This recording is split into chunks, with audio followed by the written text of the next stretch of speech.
Добрий день, шановні телеглядачі! Вітаємо вас на телепрограмі «Альберта Контакт». Я – Олександр Фарина. 7 вересня 1891 року два перших українських поселенці Іван Пилипів та Василь Еленяк припливли в канадський порт Галіфакс. Поступово вони приїхали в Альберту і з часом розпочали масове українське поселення в околицях району Ламонт. Сьогодні наша програма присвячена річниці українського поселення в Альберті і є спонсорована Братством Українців-Католиків Канади, відділ Альберти. Розпочинаємо нашу передачу з інтерв'ю активним членом цієї організації братом Радомиром Білашем. The Brotherhood of, the Ukrainian Catholic Brotherhood of Canada, the proper title, the proper name today, is an organization that has existed since the 1930s in Canada, and it was a bit of a response to what was going on in the Ukrainian Catholic Church in Canada, but also in the other churches where people of either Ukrainian origin or of Ukrainian descent, what they were going through in the 1930s, in the early 1930s. And it was a very, not uncomfortable, but it was a very fluid time. There had been no such organization called the Ukrainian Catholic Brotherhood in the old country, as they called it, but it was in response to the fact that when the Ukrainian Catholic Church was first brought to Alberta, for example, the growth of the church in fully in the spirit of we shall have a church, we need a church, we need to be buried, we need to have our children christened, we need to be married, we need all of the sacraments. They were following it very, very energetically. And when the priesthood was allowed by Rome to come to Canada and reestablish the Ukrainian Catholic Church, in some ways it was almost too late, because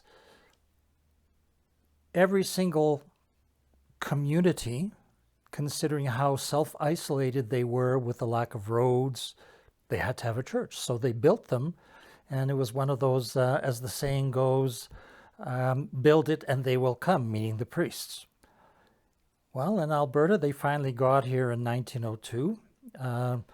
Father Nestor Dimitriou came from the United States and at least served the parishes symbolically for a year and said in 1898 and said, keep the faith, so to speak. And finally in 1902, the priests came to Alberta, but they were members of a monastery because the Pope in Rome had listened to protest from other denominations saying, you can't send married priests to Canada. This is not how religion works, except in the Eastern Rite. And so Metropolitan Sheptytsky did meet, finally, after doing a survey of all of the priesthood of Halachina, of Galicia, and he found out that 3% of the priests in Halachina were unmarried. And so he asked all of the 3%, who of you would like to go to Canada and reestablish the church in Canada? And he got nothing as an answer. So he had to then search, and he found an answer in the Redemptorist order. He found an answer in the Basilian order. The Redemptorists took on Saskatchewan, and the Basilians took on Alberta. So by the end of the 1920s,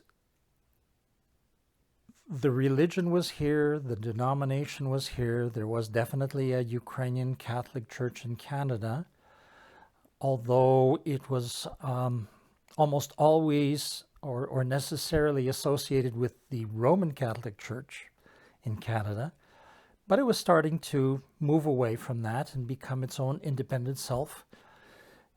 Nonetheless, churches were faced with the reality that there was no priest living in their community. There was a priest living in some central hub area who could visit them on the average between the three prairie provinces once a month. And they would have to meet with the priest and negotiate depending on which community was located next to which community, which Sunday of the month would be theirs. Those who were very, very religiously inclined would actually make an effort to go to the service of the parish 7-8 miles away, which sounds very funny today, but 7-8 miles by horse and wagon through the bush, not necessarily a road, was really a journey. So they would meet the priest a week before their parish time, come to the service held in their parish, and then follow the priest to the next parish so they could at least do 3 Sundays a month to church. But of course, a lot of people didn't.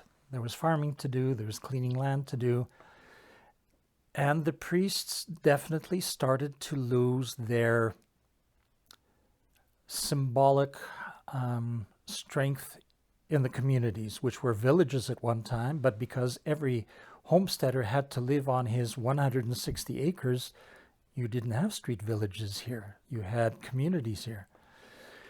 So by the end of the 1930s, the person who was important was the teacher, because the teacher was knowledge, the teacher was resident, and the priest was somebody who visited you once a month. So in light of all of that, in light of the fact that there were 2 other denominations, Ukrainian Orthodox, which was somewhat artificially created in Canada. It did not have roots with the Ukrainian Orthodox Church in Ukraine. And then, of course, the first church to take root in Canada was the Russo, well, the official name was Russo-Greek Orthodox Catholic Church of Canada. They tried to cover all the bases until they opened their mouths and were speaking Russian. So the general uneasiness of the time finally culminated in 1930 when the Ukrainian Orthodox Church was able to get itself officially recognized and actually legally incorporated in Canada. And then everything took on a different tone. We have to do something to really not only embrace our church and the priest who comes to us, but we have to uphold and strengthen our church.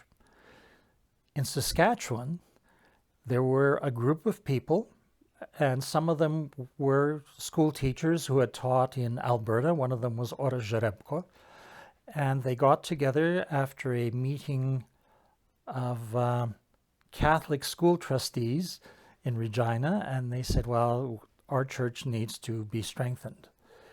And they created a group, and they decided to make it an organization called the Brotherhood of Ukrainian Catholics. And then they formalized it by 1933. They issued an official set of bylaws for the organization by Canadian standards. And this was already known to other priests in Western Canada and in Alberta. In particular, there was a priest called Otec Truch, and he served in places like Derwent, and you go down the railway line because that's how he got to places. So Derwent, Murnum, Two Hills, and then you reach the other line which went south to Mundare, and he did Mundare, Vegreville, places like that, and the outlying areas around those railway stops. So one of them was called Kyiv,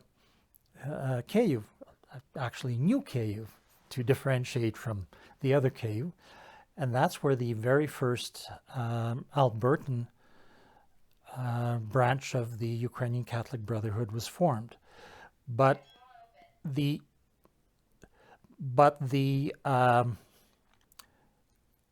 translation is something that got lost, because right now we always call it the Brotherhood of Ukrainian Catholics in Canada. But in Ukrainian, it is Братства українських католиків. And the word Братство has a meaning that is non-gender. Bratstva is a unity. Bratstva is all of us together to create a brotherhood, but not in the masculine sense. So the first branch of book of Ukrainian Catholic Brotherhood involved parish members from New Kyiv who were adult males, adult females, and also children. Братство українців католиків Канади як організація має багату та славну історію. Українські емігранти у Канаді організували братства відразу після заснування українських католицьких парафій. У 1932 році Братство українців католиків було створено у Саскотуні, а наступного року у Едмонтонській єпархії, а пізніше у інших єпархіях Канади. Цілі братства як організації, початок та підтримка благодійних програм, які розвивають цінності та принципи української католицької віри. Щоб стати членом братства українців-католиків, зверніться до вашого отця-пароха. Шановні глядачі, ми продовжуємо розповідати вам про відзначення 130-ї річниці поселення українців у Канаді. Минулого року в цей час відбувся відеоміст між Україною та Канадою та підписання меморандуму про співпрацю для відзначення цієї річниці. Зараз ми вам пропонуємо подивитися уривки цієї унікальної історичної події. І сьогодні у нас дійсно історичний день. Сьогодні ми підписуємо цей важливий документ, який відновлює історичні зв'язки між Україною і Канадою, які розпочалися 130 років тому, коли перші українці прибули сюди, в Канаду. З того часу українська діаспора збільшилася до дуже значної кількості, майже 1 мільйон 400 тисяч канадців мають українське коріння.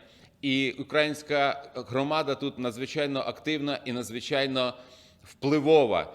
І збагатила за ці роки, надзвичайно канадське суспільство нашими українськими традиціями, історією і культурою. І я дуже сподіваюся, що підписання цього меморандуму надасть новий поштовх у зв'язку між нашими країнами, між нашими регіонами. Я дуже сподіваюся, що ми зможемо, це тільки початок нової, скажімо, ери відносин між регіонами України і Канади, і ми зможемо розвинути їх і підняти на новий рівень. І я хочу сказати, що ми зараз святкуємо 130-ту річницю, а я святкував 120-ту річницю, ще будучи генеральним консулом в Торонто, і ми приїхали сюди поїздом. Ми повторили шлях українців від Галіфаксу сюди до Едмонтону. Їхали поїздом звідти аж сюди. 10 years ago, when we celebrated the 120th anniversary of first settlements of Ukrainians here in Canada, we so to say, repeat the trip of Ukrainians from Halifax by the train to the Edmonton.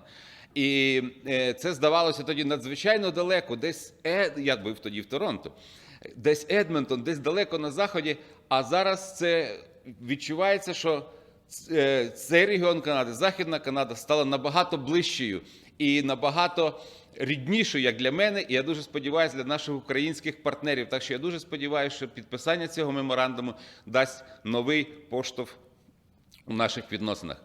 Thank you very much for your attention. I hope that this memorandum will promote our relation in all spheres. Thank you very much. Ласкаво просимо відсвяткувати з нами День української канадської спадщини. Від імені Конгресу українців Канади, Альбертської провінційної ради, маємо честь привітати вас.